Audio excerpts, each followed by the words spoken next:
قیام مکہ کے دوران نبی کریم صلی اللہ علیہ وآلہ وسلم کے پاس چوری کا ایک واقعہ پیش کیا گیا، یعنی ایک مقدمہ آپ صلی اللہ علیہ وسلم کے پاس آیا جس میں فاطمہ نام کی ایک معزز قریشی خاتون نے چوری کی تھی،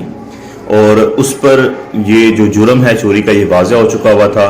تو اس کے متعلقین کو یہ اس بات کی بڑی تشویش تھی کہ ہمارا خاندان جو ہے، یعنی قریشی خاندان ایک بڑا اونچا خاندان ہے، اور اگر آپ صلی اللہ علیہ وسلم نے اس کو سزا دے دی تو ہمارے خاندان کی بدنامی ہے۔ تو انہوں نے حضرت اسامہ بن زید رضی اللہ تعالیٰ عنہ کو سفارشی بنا کر حضور نبی کریم صلی اللہ علیہ وسلم کے پاس بھیجا کہ ملزمہ جو ہے نا وہ ایک معزز خاندان کی خاتون ہے، تو آپ صلی اللہ علیہ وسلم اس کو معاف فرما دیں۔ یعنی حضرت زید کو انہوں نے سفارشی بنا کے بھیجا کہ آپ کی سفارش کرنے سے ہو سکتا ہے کہ نبی کریم صلی اللہ علیہ وسلم اس عورت کو معاف فرما دیں۔ تو آپ صلی اللہ علیہ وسلم نے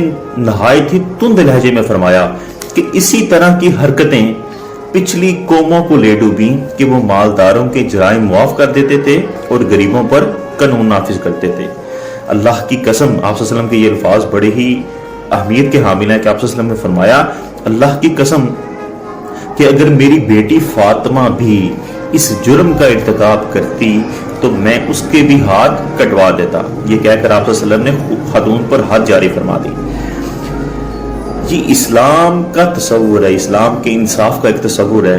کہ جس کی آپ صلی اللہ علیہ وسلم نے عملی طور پر وضاحت فرمائی۔ آپ نے فرمایا کہ اگر اس فاطمہ نامی خاتون کی جگہ میری اپنی بیٹی فاطمہ بھی اس جرم کا ارتکاب کرتی، یعنی یہ جرم کرتی، تو میں اس کو بھی یہی سزا دیتا۔ اور آپ صلی اللہ علیہ وسلم نے ہمیں یہ سبق دیا کہ قانون جو ہے وہ ہر چھوٹے بڑے سب کے لیے برابر ہے،